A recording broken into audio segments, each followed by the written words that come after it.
Hello, wonderful people. Hello. Hello. So after I had y'all on last time, let me tell you what's so funny. After our episode, I was like, this is my favorite episode of Olay and Chill I have recorded. I literally put it out in a community post like beforehand. I was like, oh, I love this episode. Like, this was so good. I was like, oh, they really carried. Like, I really gotta do the They were so good. And I put out the episode and they were rioting in the comments. Oh, I'm Oh, sure. pitchforks. I said, like, you know what's funny? I think one, I appreciate when I see what other creators deal with, because whenever creators or anybody on the internet with a platform talks about the bullshit that they deal with, or you see them like addressing it on their like feed, there are always people just ready to gaslight them, like, because they don't see the hate, though. They're not seeing all that those people get. They're like, all I see is love for you. I don't know what you're talking about. You're just complaining, yada yada yada. I saw that shit. I was like, hey, son, the way I was so intimately made aware of there being a legion of people on the internet designed to hate y'all, like the anti-fan base y'all have, coupled with what I've realized this since I created Olay and Chill. I noticed this like before I even gave it its own channel. Every time I have a white woman, I collaborate with a white woman, I feel like I experience the sex. I'm like, oh wow, it's so prominent, because it's so easy to think like, white ladies ain't like whatever, they don't got nothing they dealing with, like, oh, white, like, everybody thinks white women are annoying on the internet, oh, white lady feminism, all this and the next thing. But when I see it, it's like there's so much vitriol, because I feel like everybody feels comfortable. Like everybody is all the usual, sexism, whatever. There's so much that people hide behind, and it's like, oh, everybody feels comfortable being as hateful as humanly possible. And I've known it because anytime I have Emma Vigeland on the channel, and she's brilliant. Oh, yeah. Emma is brilliant. And she will be in a room full of men, and she will be, everyone's saying the same things, and Emma's saying the same thing, but better. And all the comments are like, fuck Emma. I'm like, oh, okay, I get it now. I see it. But when I brought y'all on, I said, oh, I have to make a public service announcement.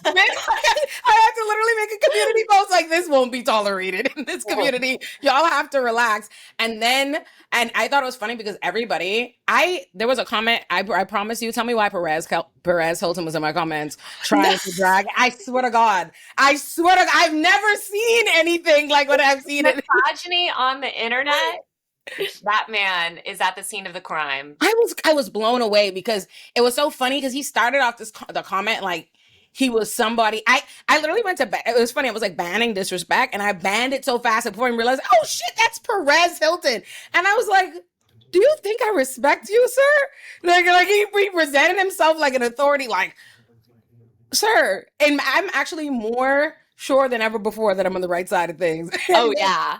But everybody's trying to tell me, like, in my comments, oh, don't listen to them. Everybody's trying to make it seem like y'all two evil white ladies that came out of nowhere to, like, brainwash me. And also, like, it was so, when I tell you I've seen the gambit of hate, of trying to make, like, oh my God, I don't like how they're explaining things to her. Like, she doesn't get things. Like, she doesn't understand. I was like, didn't I start the episode with, please explain it to me? I don't know nothing about this. I was like, oh, y'all are just determined to kick their backs in.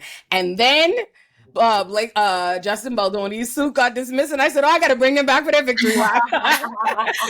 That's so crazy, but it doesn't surprise me because I was scrolling on Reddit, not even looking for anything in particular. It was just on my Reddit feed, and someone posted about the video that we had done, and I like opened the comment section. This was in one of the like It Ends With Us subreddits, and the most of those subreddits, like, they're about the lawsuits, they're about Justin Baldoni and Blake Lively. Vast majority of them extremely like biased in Justin Baldoni's favor. So I opened this comment thread knowing that it's going to be a war zone in there. The top comment says, Kat Tembarge is an idiot. They're like, here's what they said. They're like, when she went on Olay's show, she got the date of the movie, like, when it came out wrong. And I was like, okay, that's true. I did have to ask myself, like, I was like, wait, was it last year or the year before? But immediately, of course, I corrected myself. Yeah. Also, I was like, that just shows that you cannot engage with a single argument or point of discussion that we made throughout the entire video if you're just like, oh, the one time that you like flubbed, that's the only thing that we're going to like respond to. You didn't even flub. You were like, was it last year or the year before? Oh yeah. No, literally. I didn't even say like definitively that it was the wrong year. I was just like, wait a minute, what year was it? And of course I knew. It was just like one of those things where it's like when you're live, you have like a moment where you're like, wait a minute, am I getting this right? But I thought that was so funny and so deranged, and also showed me that the episode was really good. Yeah. they wouldn't be mad about it if it was bad. They were Well, these furious. people have to generate, they have to manufacture outrage, and they have to discredit women that are speaking out. And it's interesting you're saying like the white woman, like feminism aspect of it, because yes, there are so many annoying like white woman feminist type people that are really just bigoted and like annoying and like, yes. But also it's like you said, there's this like sort of effort to frame white women as like privileged and therefore not suffering misogyny or not suffering sexual assault, and like I think that's what's at the root of a lot of this like Blake hatred, is the fact that he is this privileged, slightly problematic white women. And yeah, it reminds me also of that tweet where it's like leftist men, which I think is just like broadly like leftists saying the most like misogynistic shit you've ever heard, but putting like white in front of woman. And I'm telling you, I really saw it. I in ways I'm kind of appreciative, because I think I would be inclined to have the same, like, just not thinking about white women. And when they usually come across your radar, you know what I mean, on the internet, I think I really, it was irritating to me, but it was appreciative, because it's easy to think, it's like, I'm a Black woman. I stand at the intersection of so many things, right? Like racism, I'm a Black woman, I'm an immigrant. I can very much so, I'm like, I'm winning the oppression Olympics in my house 9 times out of 10. So it's easy to dismiss other things, but when I see it, I realize how comfortable, like there's so much, I feel like people have to hide things, or they feel more compelled that they have to hide things, because what happens is no one's going to defend white women, right? And no one's going to defend them, because that's what I realized. There's no group that comes out, because everybody's pointing out. It's like it's the general level of, what I noticed a lot of people would do to obfuscate kind of what is blatant sexism and how they were receiving y'all and the other white women I've had on the channel, because it's not just y'all, it's every single time. Same thing happened with Jessie Gender and Baviglan, all of them. They will focus on like, oh, they're white. And I'm like, okay, but I have white men on this channel all the time, and you have none of this to say. You don't have this same perception. Are they not white as well? And also I'm like, but that's, so they'll use that there. And then what happens is, all this sexism just kind of, every time you address what is obvious sexism happening to white women, it's the goalpost kind of just moves to something else. And that's what I was realizing even in the comments. There was one comment that I appreciated in a way, because somebody kind of, Olay and Chill, let me just say this, because I think the audience, I think I should say it, because almost like people don't realize it. Olay and Chill is obviously the white version of Olay and Friends. Olay and Chill is the white version. And what'll happen is, and there are Black people that watch it and appreciate it, they'll be in the top comments and be like, this is my what are the white people up to show. And I'm like, that's great, we get it, you get it. Everybody has their own little corner of the Illuminati-verse.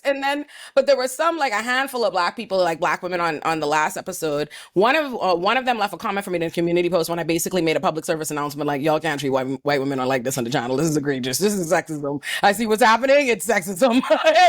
And someone said, they were basically like, listen, I have a disdain for white ladies because XYZ, like I'm inclined to, I have this kind of bias. I realize it, as I'm watching this, I'm seeing myself irritated. And I appreciated that person's, awareness of it. But it was interesting to me, because you wouldn't be so comfortable saying this on the inverse. Like if someone came in the Olay and Friends audience of the white people that were in this audience, and they were like, well, some of these Black people, like these Black women, I have an inherent kind of disdain for them. And it's different, obviously. There are different dynamics, but it was the comfortability that people have being like, I hate white women, not even like white people, not white men, white this, and not interrogating the sexism in that. It's like, I'm like, you would see it. We see the inverse. You would see it in our own community. If this like, oh, no, the problem is Black women. You know what I mean? But like, forget the men in this structure and all of that. And it's like, that's what I'm seeing a lot on this end. But on the flip side of that, I thought it was a funny comment in the community post on this same episode of me talking about how much I really love this. This one person said, they were like, oh, Olay, I normally I don't really like your I only like your scripted content. So I don't like that, I don't watch that other show you do with the homies, but I find that I really love Olay and Chill. And I was like, That other show I do with the homies. That's so funny. So I feel like I'm having a case study, and basically I feel like I'm doing like I'm an anthropologist with Olay and Chill, seeing how people Yes. go, whoa, okay, this is what's happening over here. This is like a sociological study. Yeah. That's basically what it is. So how'd y'all feel after this lawsuit got dismissed? I mean, I felt good immediately. Like when I saw the news, 3 people texted me simultaneously. And I was like, "This is great!" Like just hearing it was kind of a relief in itself. And a lot of things happened like immediately afterward that we'll talk about. But in that moment, it was a good moment, and it was also kind of like an "I told you so" moment because it was like. From the beginning, I think anyone who knows anything about defamation law was like, you are not going to sue the New York Times for $400 million and win. Like, that is not ever going to happen. Right. Yeah. I was so excited because it was so vindicating. I felt as vindicated by this as I did when I like won my own defamation lawsuit. Where I was like, yeah.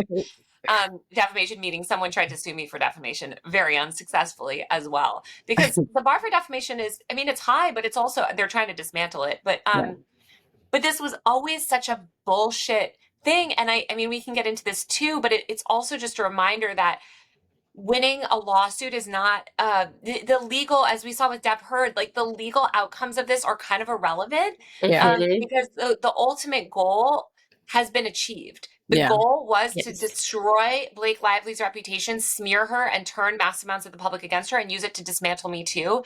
And they were successful in all of that. So in a lot of ways, Baldoni has already won. Yeah. Yes. Yeah. And you saw a lot of that because, like, right away, my sense was like, this is really good. But I also had like a sense of deja vu from Depp Heard. And I also had a sense that, like, what you just said, Taylor, like, they already were able to accomplish so much, ironically, like, defamation of her character. Like, she's been smeared to such a degree. And it also reminded me that, like, in 2020, Johnny Depp, before 2022, before Depp Heard in the United States, he had sued The Sun in the UK for defamation and lost. And I just had this like feeling of deja vu wash over me because it's like that back in 2020 should have been the end of Johnny Depp's like lawfare against Amber Heard, but it wasn't. It laid the groundwork for this conspiracy that was part of like the Justice for Johnny Depp movement that like he had been treated so unfairly by the court system and so he needed a win. And I see the exact same thing playing out already immediately with like the pro Justin Baldoni camp. It's also similar to Trump supporters because it's like Trump has had multiple times that he's lost in court. I mean, Trump has been, you know, successfully found liable in court for all kinds of things that doesn't move the needle for his supporters. And a lot of times, like, what the conspiracy becomes is, like, the court system was too biased against this man. And that's exactly what you saw happen immediately with the Justin Baldoni people. It was so egregious that you immediately had some of these major TikTok influencers even saying that Blake and Ryan must have paid off the judge, which is such an unfounded allegation. And it is so like ironic that the whole argument against Blake Lively is like, she lied, like she made something up and that's not okay. But all these people do all day long, day in and day out, is just make things up about her. And they 100%. Make things up about Ryan Reynolds. And Justin Baldoni is the one where the judge was like, he doesn't have enough evidence for his claims. Yet the way that that gets spun online is like, Blake Lively doesn't have enough evidence for her claims. Yeah. So the reality, just the people who are so pro Justin Baldoni and the people who are so invested in this case are going to have to move themselves further and further away from reality to like maintain that position, and they will, because we've seen it with supporters of Trump, we've seen it with supporters of Johnny Depp, we see it all the time. We see how people are like sequestering themselves into this like conspiracy brain, and it's like at some point I'm like, do you not feel like you're in flat Earth? Like at some point, do you not feel like you had just like completely swallowed the Kool-Aid? But I think that kind of fervor and that kind of emotion is also what you saw in your comment section when we like talked about this.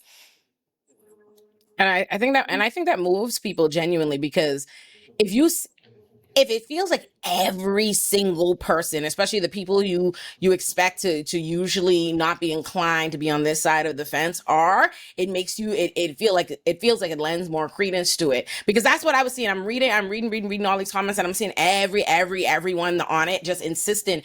And there's this way, it's funny to me, like this, the right, the manosphere, all this, like, you know what I mean, who are usually over here doing mess, they literally, they dabble in, they are just frequent, just ushers of lies and like drama and unfounded and conspiracy theory and whatever have you. But because they harp on something nonstop, they are painted as the ones who have the facts. Like, it's always this thing. They will say it to you so many times, you start to wonder, like, am I losing my fucking mind? But what I would read so much, it would be funny. It would be people talking to me like, oh, I've been keeping up on this, I promise you. Although I haven't, I don't know what's happening right now, but I've been keeping with this, and I'm pretty sure it's this. I don't know what it is that they're looking at. And also, so many people have audiences that believe in them. And so whenever anybody, some creator or someone they have has this position, the way that I was seeing people just be like, you need to listen to such and such, you need to listen to such and such, Olay, listen to such and such, watch such and such. And I'm just like, no. I brought whose opinion I respect and want to hear about it. I know it. No, I don't agree with them. And this is exactly what people who like believe in Pizzagate will do. Like, this is what What's this is like. Pizzagate? This Pizzagate was the whole. I mean, Taylor, you should explain what Pizzagate is. It was the idea that they were secretly sexually, Hillary Clinton and them were sexually harassing or sexually assaulting young children in the basement of Comet Pizza and Ping Pong in DC, and harvesting adrenochrome. Not a real thing. This is QAnon. This was like the origins of QAnon. Yeah. But like what Kat said is like, I mean, I was engaging with a conspiracy theorist literally last week who was like, I kept saying, do you have any legitimate source for any of these news that you're talking about? It was related to Israel. And he's sending just the most insane, like, X account and like Rumble channel. And it's like, if you just watch this, you'll understand. And it's like, no. Like, first of all, I have watched that, and you have lost touch with reality. Yes. You've lost touch with reality because you have been propagandized and fallen for so much misinformation that we're not even living in the same universe at this point. Right. 100%. Yes. And it's like, there are all of these creators who have made hundreds of videos about Blake Lively and Justin Baldoni. None of those videos are rooted in reality. However, like, there's enough fragments. I think this is the case with a lot of conspiracies. They start from a kernel of truth. They start from like something that is like true or like based in some reality or like some facts. And then they just like spiral out from there. And that's the case with a lot of these like anti-Justin Baldoni or anti-Blake Lively content creators. But it's like, if you were to watch those 200 videos, your brain would probably be mush by the end of it. Like, you'd probably be like repeating what these people are saying, like believing what these people are believing. But it's not even, when you watch this content, it's not even logical arguments. It is just emotional sentiment. It's just, her outfits are ugly, she's annoying, she's mean, we hate her. Hearing she's a mean girl so many times out of women's mouths. And when I say women I respect, I mean, like, I respect my audience. I respect my audience, especially my smaller audiences. Like, the people on Olay and Chill, generally, like, I have 6 channels and I don't frequent most of the communities because I don't want to, vitriol is going to be terrible here. I pretty much only feel safe to go to Illuminati Pop and Olay and Chill. They're generally the people I respect. So seeing them say so much wackadoodle shit to me, the amount of times I saw women say she's a mean girl. I'm like, first and foremost, you don't know this fucking lady. Let's start there. You do not know this fucking lady. You don't know her. You do not know her. You know that people that you see on the internet often, her being called a mean girl. But second of all, what the fuck does that have to do with the price of tea in China? Like, it's so incredible to me, the kinds of things that can be associated with men's characters, and people will fight for them to the death. But a woman, all you need to say is she's a mean girl. She's a mean girl, and she's a generally problematic white lady. Like, she's a rich, only thinking about herself white woman. You know what I'm saying? Like, she's a general standard issue rich white lady, and you call her a mean girl, and it's like, so fuck her then. So we should all be, you have no interest. And that was what I was seeing too from people even being like, it felt like the majority of people were against her, firmly against her, Justin Baldoni, and then the others We're like, oh, I don't know what's going on, but I don't know what's going on because I don't care to know what's going on because I have a problem with this white lady because I've heard she's a mean girl and I've heard she's this. So I'm saying I'm not paying attention to what's going on, but I am lending my voice to the chorus of people who are like, nah, like I'm against it. I'm like, you don't see that as problematic? That's not like jumping out at you the way they were typing. Like, we're accusing somebody. We're talking about, sexual harassment or sexual like miscon XYZ, and you're talking about she's a mean girl and I her don't care. She's personality. the meanest person on the planet. Yeah, seriously. So irrelevant. And also, there's no equivalent. There's no equivalent mean girl trope for men. That doesn't Yeah. exist. There is no word for that because you can be the biggest asshole on the planet and it doesn't matter and it's never stigmatized. Even if she is the meanest person, it doesn't matter. Right. It doesn't matter. It's completely irrelevant. Right. And they weren't getting. It's so interesting because people get it in every other context when it comes to women, and the blind spot just kicks in even for women. There's just so much internalized misogyny, so much commitment to the patriarchy, and even women who are generally mindful of it when it comes to intergroup. You know what I mean? Like their own group of women lose sight of that when it comes to other groups of women. But you cannot analyze these things. This larger structure, that's what this is. We live in a patriarchal society. We live in a society that advances rape culture, that advances the idea that like women truly don't have any autonomy. We shouldn't be able to consent. Women XYZ. These things can be done to women because we are less of a person than men. That is a structure that we are trying to challenge and we are trying to address.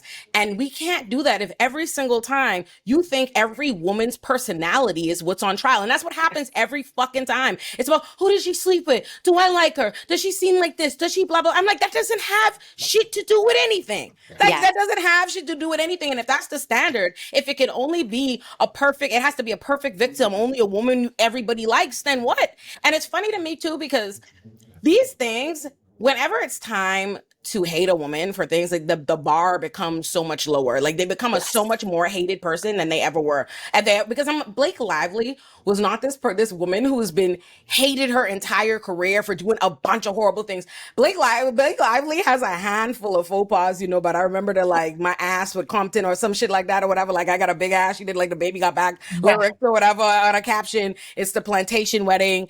It's the outfits on the press shot. That's it. That's like 3 things in the course of like 20 years of me knowing of this lady that I really know that people cite to. And I'm like, how does any of that rise to the level of I'm joining this anti-woman crusade against her? Fuck her. Even if it's Megyn Kelly. Let's not forget that Megyn Kelly famously experienced sexual harassment and was ousted for it and all that stuff. Like, even if it's women on the right, and again, those are the women that again, are so quick to push the patriarchy and push down other women. But of course, they want exceptions for themselves because they're never lying. Like, they're not the liars. It's the evil other women that are liars. Like, it's just ridiculous. It's all ridiculous. And I mean, women are just held to these ridiculous standards. And like you said, it reminds me so much of like, honestly, Kat, it's funny that you like, Kat is someone, I was reading a thread a while ago where it was actually about me, but they were confusing Kat and I. It happens all the time. And they were like going down this rabbit hole and like somebody was trying to explain why they hate Kat. There was no legitimate reason. Like it was really, what it ultimately came down to was her voice. And it was like, and it was. I didn't know who they kept saying, like, I saw so many attacks on voice and I had no idea which one of us they were referring. I was like, this could go either way. I had no idea who they meant. It was crazy because it started as this Valley Girl voice. And right? maybe, yeah, but That's it's the original post was crazy. It was like, she's a lying, horrible, bad person and and all this fucking, and she's unreliable, fake, bad journalist. She's been discredited so many times. Then people are like, oh, what did she write that's been discredited? That quickly goes. Basically, everything falls apart. And I've dealt with this too, right? You'll be like, what's your issue with me, right? And it's like, And what it is that they just don't like you. And they're sort of looking for this moral justification not to like you. Because they can't just admit that they don't like you because probably internalized misogyny or some other shit, or they just find you annoying, usually because of misogyny. They have to have this moral thing. And that's what it was, this Blake. It's like, you just don't like her, Yeah. And now you're trying to create this like moral structure for you not liking her so that you feel like a good person by not liking her. It's always Yes. it's always that. And you know it too, because the minute anytime you're in an event where everybody feels comfortable, it's your day, you're getting dogpiled on Twitter or whatever it has you, there are always these bunch of people who are like, I always knew like I didn't like her, something about her, whatever. I'm like, oh, so you're literally just saying I'm a fucking hater. I don't like this person, but I'm telling myself that there's this God-given, justified, right reason that will emerge. No, you're a fucking hater. This has something to do with your own internal projections, and I see it. I've seen the same thing. That's why I got rid of all the people in my comments. I banned that. I know that's like a general. I don't believe in it. I don't subscribe to it. I know I feel like these platforms are set up to incentivize us to incentivize the worst aspects of, everybody has this idea that engagement, all they care about is how many comments, how many likes. It's going to push me in the algorithm. I don't like that. I don't like seeing bullshit comments. I don't like going somewhere on a platform and I can't check the comment section of the platform where I'm at because it's a horrible, hostile environment. And I don't like when it's done. I don't like that about other people's platforms and how they run it. So it's just not how I run my own platform, because I've seen that. I've gone in other people's things and I'll see people. I stumbled on a hate video of me one time this year, and someone was in the comments like, she told Black people not to care about Palestine. I was like, that's so crazy. I made a whole 1.5-hour documentary about why Black people should care about Palestine. They just say shit. Like, they just say whatever they think is like, no one's going to look into it. I don't like this bitch. Let me say this thing. And they say it with so much gusto and so much emphasis. I've seen so many things said about me on the internet that if I didn't know better, I'd be like, one time I was like, I wonder if I am a CIA operative. So I wonder if I really was put here to destroy the Black community from the inside. Because I've seen that. Well, oh my God, my favorite thing, or like not my favorite, but just sort of speaking of this, because there's a lot of like ableism on the internet. Like I think misogyny and ableism and certain types of like stuff there's a lot of like forms of oppression that are just like not recognized among leftists. And there was a picture of Zoran Mandami going on the subway to the debate. This was like a week or two ago, whenever the last debate was, not the last one.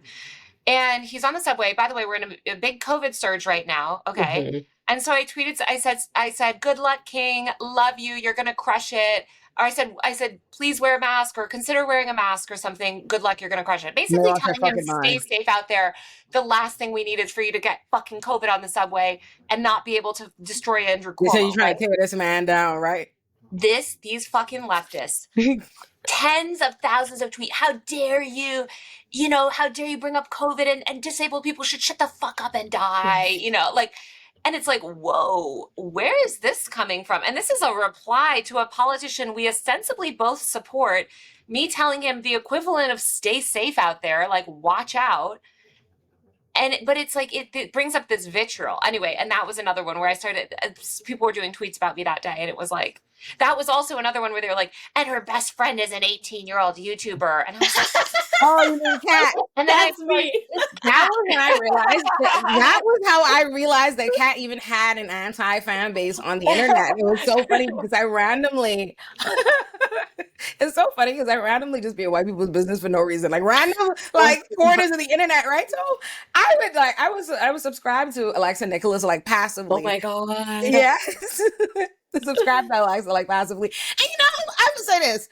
Something always seemed a little off. You know what I mean? Like I'm like, okay, something, you know what I mean? Something ain't quite too right here, but whatever. And I passively watch and I see what's going on. I follow all these like YouTubers in that sphere. And then one day I see that she's losing her fucking mind on YouTube. And I'm like, she's talking about Kat. I'm like, Kat? What? Like she was talking about Kat. I want you to know I had to watch like 6 videos to figure out what the fuck was going on. She was talking about Kat. Like if you didn't know, but it's so funny to see people talk about in the internet that you have interacted with or people talking about Kat like a demon in a closet somewhere working for an underground. Like it was so funny because it was a twofold crash out. It was the first crash out that you would dare even write an article about me. Like that would even be something you're thinking about. And the second, because you're trying to destroy me with this article, right? She was mad about that. Then when the article couldn't come out because she's not popular enough for the article, double fucking crash out. Like, how dare you say that I am not big enough to destroy? Oh, that was so convoluted. And the thing is, like, if you exist on the internet, you will inevitably be involved in controversy, even if your name is being dragged into it, even if you had nothing to do with it. And over time, there will be these tiny niche figures who hate you from whatever it is, and they accumulate like a Yes. pile of Barnacles. debris. It's like Yes. barnacles attaching themselves to you as you move through the internet. And then Yes. every time there's a cancellation, those little fucking people come back out. Yep. Yes. Yep. I had them. Yep. And it's so ironic that, like, with stories like Blake Lively and Amber Heard, the root of their supposed anger toward these women is like, they lied. They lied. They made something up. They exaggerated. But that's all these people do all day long on the internet, from like the comfort of oftentimes anonymity and like complete privacy and zero consequences for lying about other people. And genuinely, because everyone's online now and everyone's being informed by this like tidal wave of commentary. So it's like, when you lie about someone on the internet, it doesn't matter if you are 7 comments down in a single niche subreddit thread, that has an impact. Yeah. That has an impact because people will read it and it will just stick in their psyche. And they just repeat it. They will repeat it. And They- it will just become the like miasma of how people think of you and like what your reputation is. And anyone can destroy anyone's reputation that way. And the people who aren't doing that, like the people who are telling the truth, are often the ones who are punished the most strongly for doing this. Yes. And I read this really interesting thread today that this conversation reminds me of. It was in the subreddit called QAnon Casualties, which is for like family members and like partners of people where it's like their loved ones have been radicalized into QAnon. Yeah. And it's a really interesting subreddit, and the stories in there are so sad. But today someone posted and they were like, why is it that QAnon ostensibly is like about sex trafficking and victimizing children, and it's about caring about like saving children and saving victims of like trafficking and all of these horrible things, but in real life, when confronted with like a real victim, like if you go to like a member of your family who's sucked into QAnon and talk about like how you were personally assaulted, they will throw out every like victim blaming, victim shaming piece of rhetoric in the book. And the top comment was really like interesting, and I think is true. And they were like, it's the same thing in evangelicism, where it's like all of these things are fearmongered about, and like these types of crimes are like the worst things that a person can commit, but it's never about the actual facts of an actual crime. It's are you the right type of person? And if you're the wrong type of person, then you become associated with these crimes. But even if you're committing these crimes, if you're the right type of person, you get away with it. It can't be you. And that's why it's like these communities, like they hate trans people, they hate queer people, they hate women. And so all of these categories of people are associated with like all of these bad things. But the people who are statistically most likely to commit these crimes and have been accused credibly of committing these crimes, oftentimes a lot of white men in positions of power, they are protected. And that's why even like the face of like human trafficking organizations will then, it'll come out that like they themselves had committed these types of crimes. But people who are in their organization can't believe it. They can't believe it. They create this cognitive dissonance around it. And so really it's just like there's this rhetorical impulse to be like, everyone hates rape, everyone hates sexual assault, everyone hates all these crimes. It's the worst thing a person can do. But in reality, people aren't held accountable for it. Like the wrong people are hated for it. It's a thing called Epistemic Injustice. I'm working on this Illuminati production right now because I'm thinking about this whole thread of things that I won't even go down the whole thread so I don't spoil it, but it started with Lena Dunham in my mind. And how, because I realized there are a lot of things that Lena Dunham is widely hated or like associated with her that aren't even true, that you don't even look.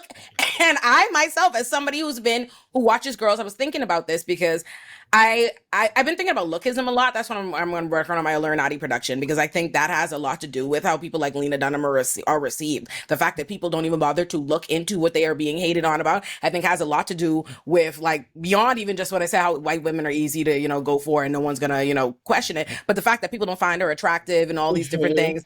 But I've been looking into epistemic injustice, and it's basically this idea, this specific kind of harm that like attaches what they say, it harms your capacity as a knower, this inherent questioning. There are like 2 types of epistemic injustice, they say.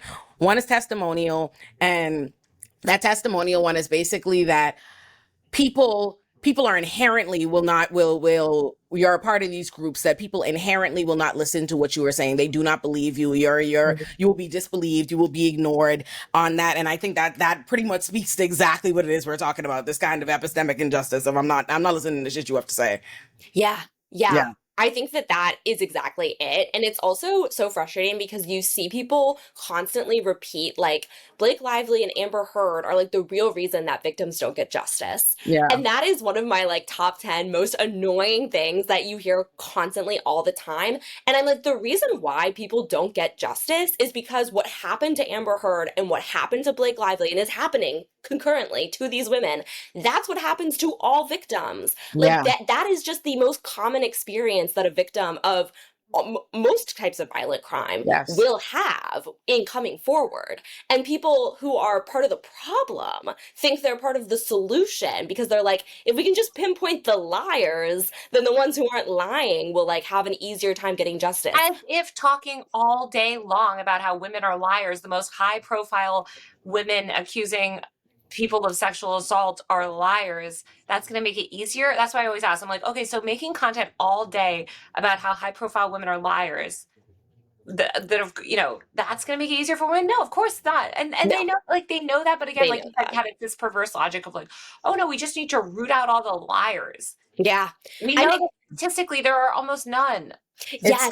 It's such bullshit because, like I said, they intentionally set it up as though it's all being analyzed on a case by case basis. But as you can see, it's what happens every time. Like it's not just Amber Heard or Blake Lively. We see it with Meg Thee Stallion. Yes. You see it with Anita Hill. You see it with you see Robin Givens. You see it with Cassie. I could throw out a million different women you see it with Halle Bailey right now. Every single woman. There is no way that woman can exist. There is no display of femininity, of conservatism, of anything that protects women from receiving this exact kind of ire should they in any way challenge a man or suggest that a man abuse her or try to get justice in any way. But they lie to you. They tell you every single time it's like, no, this is different. People, the amount of times I see the same kinds of comments. You talk about Meg, I'm gonna be like, oh yeah, I agree with you generally about believing women, and all this and the next thing, whatever, but not Meg. Meg's a liar. Like they say, I'm not, but I agree with you, but not Blake Lively. She's a liar and a privileged or whatever. I agree with you, but Amber Heard was lying. No, I agree with you, but It's always every single individual woman.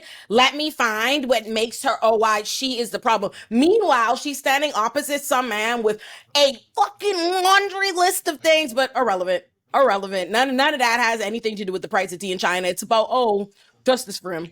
I'm always like, name 5 women who you actually believe. If you believe women, name 5 women who you believe, because like it's every single woman. And at this point, we've seen this playbook go out so many times, work so effectively, that you have these content creators where their whole job is just going from woman to woman, case to case, celebrity to celebrity. They go to the trial or they go to the court, even though they have no business being there. And they make all this biased understand content. what they're seeing or what's happening, but they're the ones like talking as though they get treated. People will tell me, like me, an attorney, go listen to fucking Poetic Flacco or somebody. They'd be like, oh, I'm telling you, yeah, they're or they've got the. I'm like, do you think they even understand what's happening?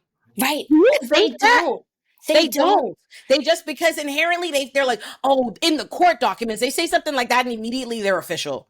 Like, I'm telling you, that's how they see it. They also don't realize that you can allege anything in a fucking court document. Yes. You can allege anything. And like, my favorite thing is, again, having been sued for defamation multiple times, always they lose. But the point is that what they do is they put the most crazy, insane, fake allegations ever in the court document. That all gets thrown out. But in the meantime, Fox News and all these right-wing news, and frankly, the mainstream media, let's talk about the fucking NPR and all these other evil mainstream media companies who write Taylor Lorenz accused of It's like, and in a lawsuit, it's like, okay, baseless. What they should say, and when I cover responsibly, you should say like, accused without evidence or baselessly accused. If you're even going to frame it that way, which you shouldn't, you shouldn't be writing about random allegations.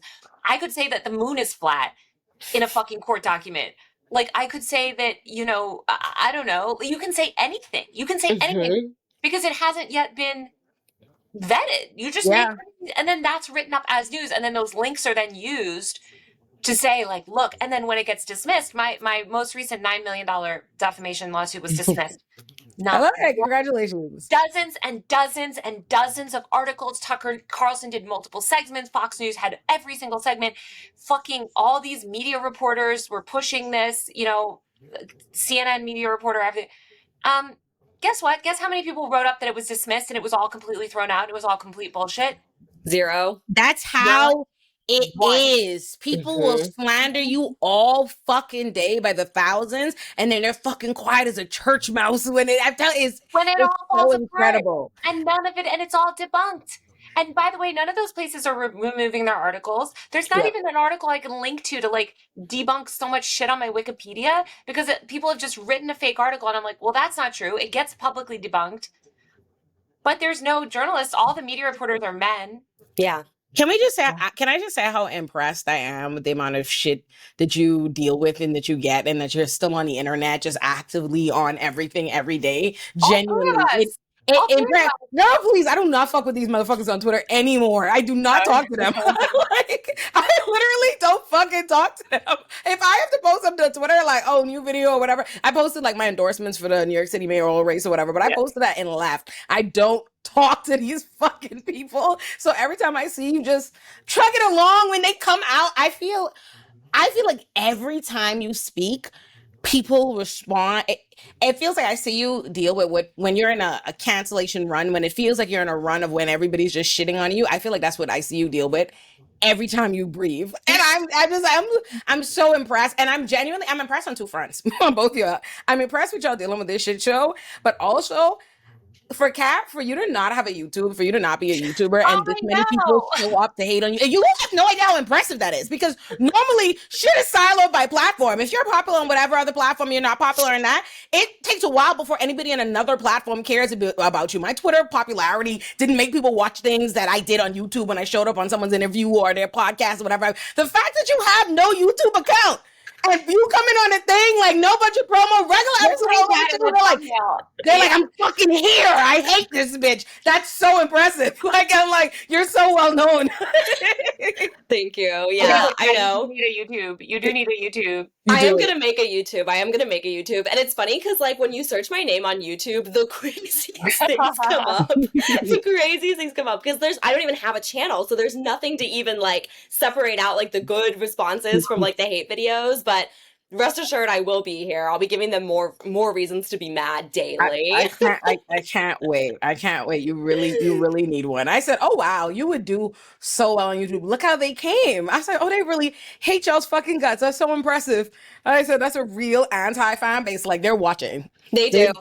And I'll also say, like, this is one of the reasons why you will find such little support for a woman like Blake Lively, is because it's not even so much that women are rewarded, although some are, for, like, speaking out against other women. Like, misogyny is rewarded in our culture broadly. So for some women, you can build a career off of being, like, a woman who's misogynistic.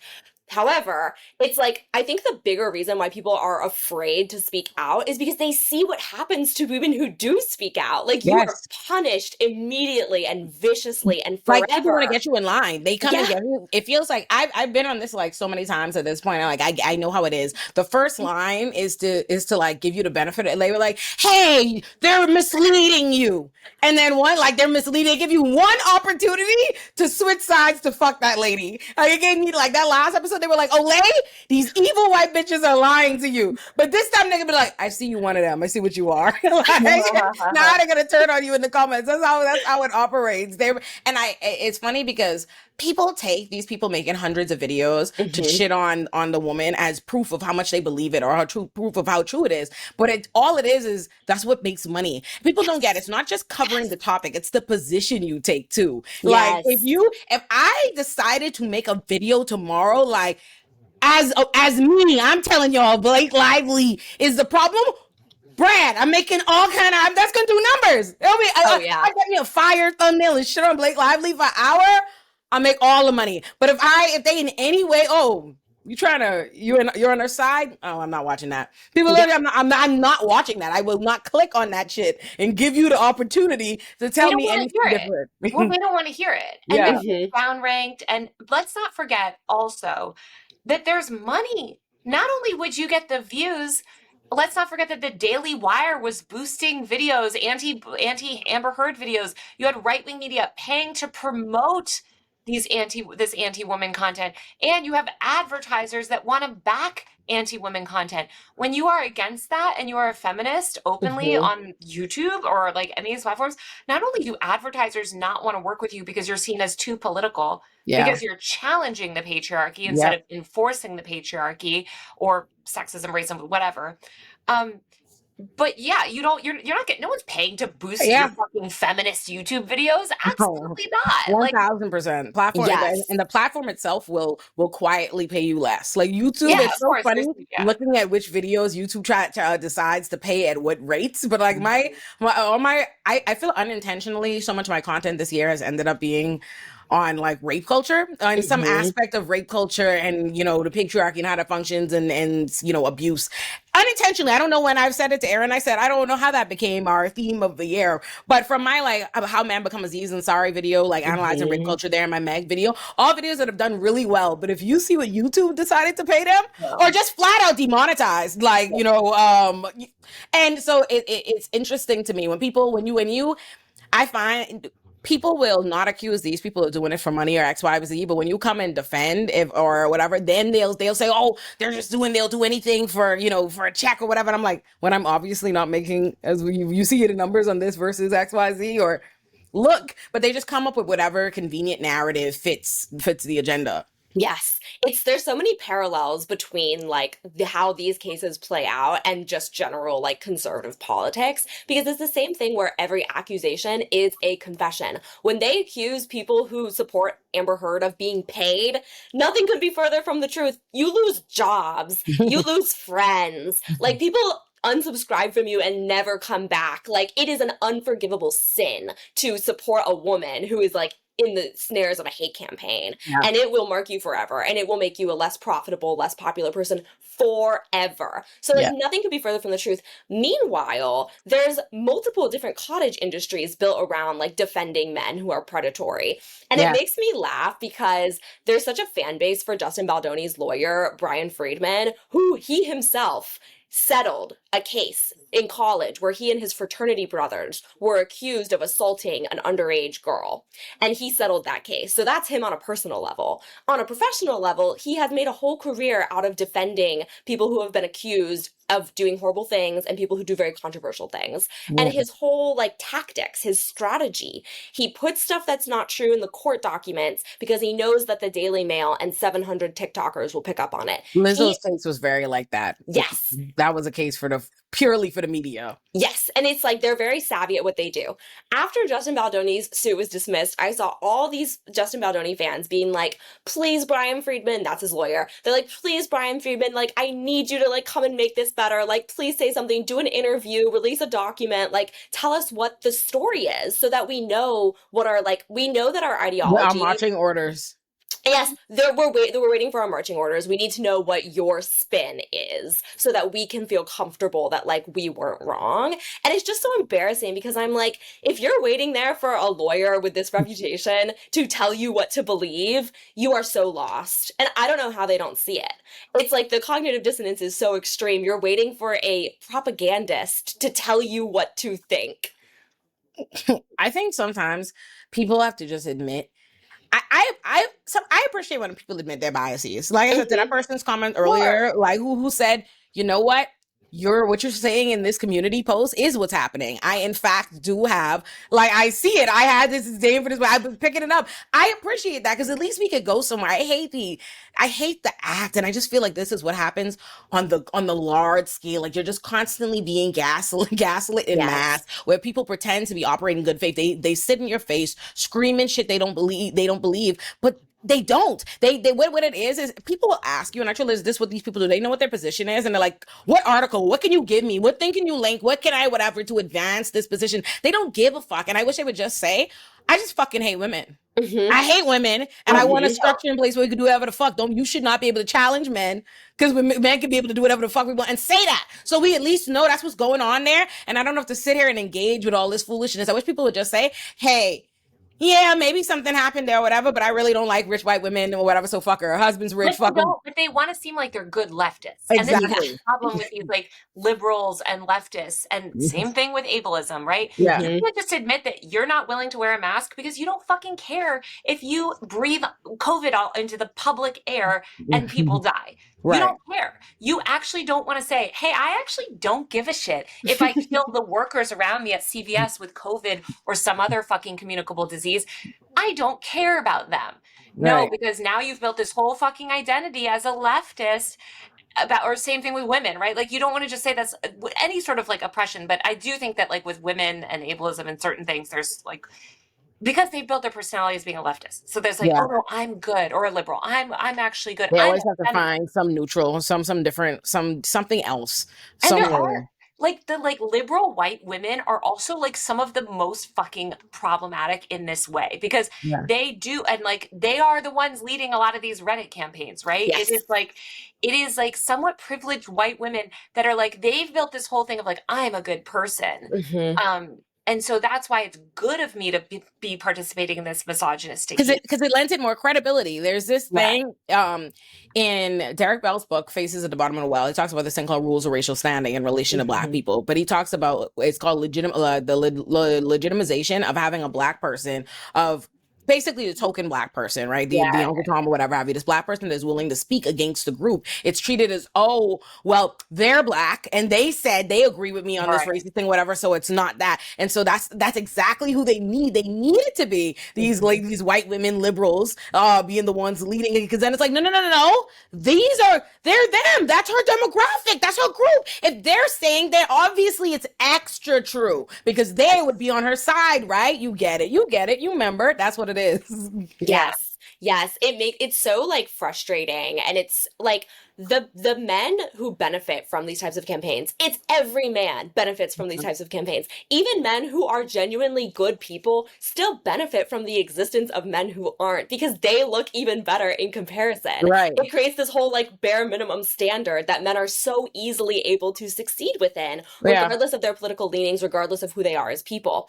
It can only ever ultimately hurt women. Like the success that women gain from taking these positions and speaking out against other women, that success is like temporary. And you see it over and over and over again play out in these communities around like Amber Heard and Blake Lively, because it's like the women who get really, really sucked in are more vulnerable to the like predatory men who come into these spaces to prey on them. I saw a lot of this happen during like the Amber Heard trial. You would have like there was this one male YouTuber in particular, and I did an article about this. His whole channel was like anti-Amber Heard videos, but he had created this massive fan base of women. Oftentimes it was women who were victims themselves, who were like very anti-Amber Heard, and this man sucked them in. And then he would like prey on them. And it's like, it's such a perfect microcosm of like the larger scale of what's happening here, which is that like women are genuinely being convinced.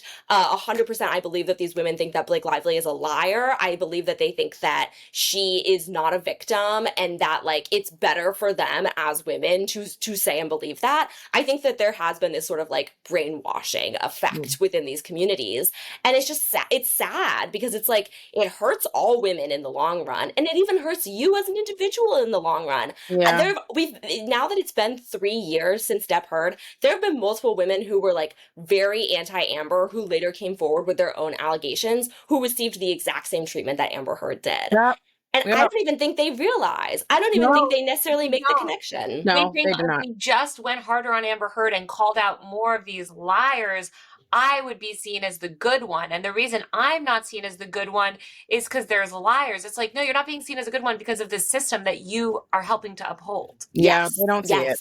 And it happens to conservative women all the time too. Like trad wives and women who are married to like these male conservative influencers, all the time, stories of domestic violence, stories of sexual abuse. And when they come forward, what happens to them? Like, and it just makes hate them hate their own more because they see it as like, you're what's making it hard for me. It's like when you see like like I said, that problematic token Black person that feels like they hate other kinds of Black people because they think they believe in, they internalize the propaganda that's being perpetuated by these people that, oh, they are this way, they are doing these wrong things, and because they're doing this, they're making me look bad. So they're really the problem. I need to go even harder on them because they're making us all look bad. So it just makes it worse. Instead of it being like a wake up moment, they go, fuck, it's because of you. It's because of you, and they double down. They go further into the delusion. I feel like there's a link between like a lot of these exclusionary forms of feminism that have become really, I mean, they've always been popular, but like TERFs and SWERFs, it's like within like culture for women right now, there's a whole phenomenon, and it's just a repeat of like what historically has happened, but it's like, how do we as women find the bad women and punish those women to empower the rest of us? Yeah. Never gonna happen, never gonna work. You attack vulnerable women, whether it's also like you said, Taylor, same thing with ableism. You attack disabled women, you attack Black women, you attack women who are more structurally vulnerable in the hopes that it will advantage you. It won't. It's never going to work. It's never worked throughout history. It's not going to work now. Yep. Oh. Love it. We've got a show. I love having y'all here. Can I just tell y'all, I love having y'all here. Y'all are like some of the first people I did like Olay and chill with, and I felt like, oh, I don't even need to talk. They can do this whole like. I'm telling you, Olay and chill and Olay and friends is an anthropological study for me. I swear I've been just like studying white people and Black people's communication styles, and what I've noticed is like on Olay and friends, like we never stop. Like Black people just keep talking. Like I could walk away, turn my camera and mic off, and leave, and the show would continue for an hour. But generally, 9 times out of 10, with a white guys you talk, they'll say, you have to prompt them. They'll say something, and then they stop. to be addressed again, and y'all were the first people who came on. I was like, oh, fellow yappers. Like, I love having y'all here. I have to make a PSA because I love having them there. Y'all gotta adjust your focus. Adjust your mind.